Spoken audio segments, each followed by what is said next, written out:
ನನ್ನ ಪ್ರಿಯ ಭಕ್ತರೇ, ಕ್ರಿಸ್ತನು ನಮ್ಮೊಂದಿಗಿರಲಿ. ಕರ್ತನ ಧ್ವನಿಯು ಸ್ತುತಿಸಲ್ಪಡಲಿ. ನಾನು ಅರುಣ್ ಪಿಯಸ್ ಮಠ್. ನಿಮ್ಮೆಲ್ಲರಿಗೂ ಶುಭಾಶಯಗಳು. ಇಂದು ಆಗಸ್ಟ್ 20ನೇ ದಿನ, 2025 ವರ್ಷದ 8ನೇ ತಿಂಗಳು. ಜಾರ್ಖಂಡ್ ರಾಜ್ಯದ ಪಲಾಮು ಜಿಲ್ಲೆಯ ಕುಂಡ್ಪಾನಿ ಗ್ರಾಮದ 9ನೇ ದಿನ, ಮುಂಜಾನೆ ಸೂರ್ಯನ ಬೆಳಕಿನಲ್ಲಿ ನಿಂತು, ನನ್ನ ಪೂರ್ವಜರ ಖಾಲಿ ಹೊಲಗಳ ಮುಂದೆ ದೂರದ ಜನಸಮೂಹವನ್ನು ಸೇರಿಕೊಂಡಿದ್ದೇನೆ. ಬೈಬಲ್ನಿಂದ ಅವರ ಒಂದು ಪದ್ಯದ ಬಗ್ಗೆ ಮಾತನಾಡಿ.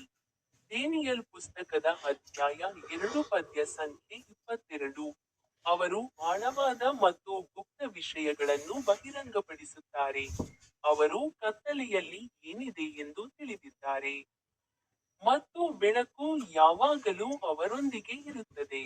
ನಿಮ್ಮೆಲ್ಲರಿಗೂ ಶುಭಾಶಯಗಳು. ಈಗ ನನ್ನ ಯೂಟ್ಯೂಬ್ ಚಾನೆಲ್ನ ಸ್ಟಿಂಗ್ ಬಟನ್ ಅನ್ನು ಕ್ಲಿಕ್ ಮಾಡಲು ಮರೆಯಬೇಡಿ.